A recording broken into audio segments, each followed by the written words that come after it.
Okay, guys, so like I mentioned in the previous video, I want to talk about the pregnancy resource centers in particular, but also the pro-life centers that are getting literally firebombed. This was a pro-life center. It wasn't a resource center, but a pro-life center that got firebombed in Wisconsin. This is a pregnancy resource center that got vandalized in Asheville. This particular article is discussing fire damage to a pregnancy crisis center in Oregon, and it's also comparing it to a attack that happened to the Gresham Pregnancy Resource Center. Excuse me, that's the one in Oregon. It also references an attack that happened in Buffalo, New York, to I believe a crisis pregnancy resource center in Buffalo, New York. So I just want you guys to understand just how freaky, scary, and sad this is. Mind you, these are not just regular pro-life centers that are working on like pro-life legislation and trying to impact the movement in and of itself. These are resource centers for mothers that are looking for items to take care of their baby if they want to carry their child to term. So you would think people in favor of women's choice and women's rights and women's ability to thrive would not bomb resource centers for pregnant women in need, but that's exactly what they're targeting. I want you guys to just hear this out.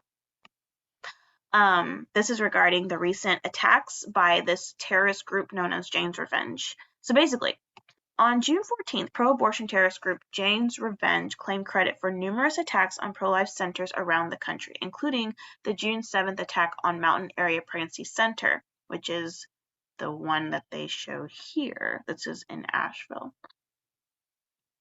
The message was originally posted on Abolition Media, which supports left-wing revolutionary groups around the world, but a day later, Jane's Revenge also posted the message to the group's official website. You have seen us in Madison, Wisconsin, in Fort Collins, Colorado, in Rossiertown, I believe that's Massachusetts, Olympia, Washington, Des Moines, Iowa, Linwood, Washington, Washington, D.C., Asheville, North Carolina, Buffalo, New York, Hollywood, Florida, Vancouver, Washington, Frederick, Massachusetts, Denton, Texas, Gresham, Oregon, Eugene, Oregon, Portland, Oregon, among others. And we work in countless locations invisibly, the group said in the message. Whether or not they actually are responsible for all of these recent attacks, they want to take credit for them. And I think this speaks to the lunacy of the group and just how sad their method is, that they would be targeting centers that are literally there to help women in need. The Jane's Revenge said that they are not one group but many, and sources familiar with the group say that they are connected to Antifa, no surprise there, and operate as a similarly loose confederation of like-minded cells. The name in reference to a group called the Jane Collective that help women get abortions in pre-Roe v. Wade Chicago. So apparently they've been doing this for a long time. No, they've been doing work in favor of the pro-choice movement for a while, according to them. Shortly after forming in response to the leaked Dobbs decision, the group claimed credit for the May 8th firebombing of the Madison, Wisconsin Pro-Life Pregnancy Center. So it was a pregnancy center. I believe that's this one right here.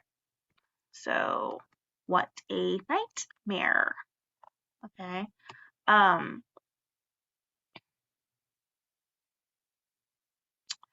For the Madison, Wisconsin's Pro-Life Pregnancy Center posting their first communique on their website, they also sent confirmation to the journalist Robert Evans. The message, if abortions aren't safe, neither are you. That's the same thing that they actually wrote in the Asheville Resource Center. If abortions aren't safe, you aren't either. So apparently they wrote that over here too. This is ridiculous. This is cowardice. This is pathetic. And quite frankly, it's sad. You don't target centers that help women in crisis to promote women's rights. It's like the BLM situation where they were basically demolishing Black businesses to help Black people. It is insane. So This needs to stop. It is ridiculous. It is pointless. And quite frankly, it's a little late. It seems like the justices have already made up their minds. We're going to have to wait and see what the final decision comes out to be.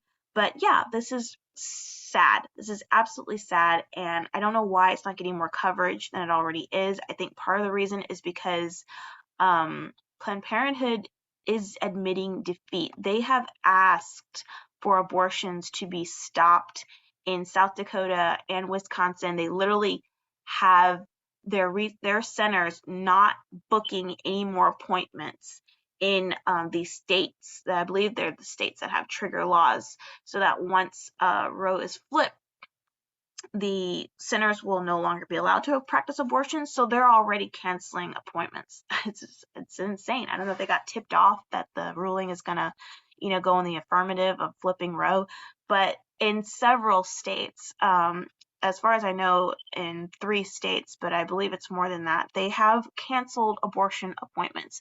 So this is not going to do anything. If anything, it's not working in their favor because they aren't even getting the coverage that I thought they would be getting. I'm getting news from basically citizen journalists talking about what's happening in their home front because the mainstream media is not covering this stuff. So, anyways, that's all I wanted to say. I will be back for more later, and I will hopefully have some more interesting stuff to share. Bye.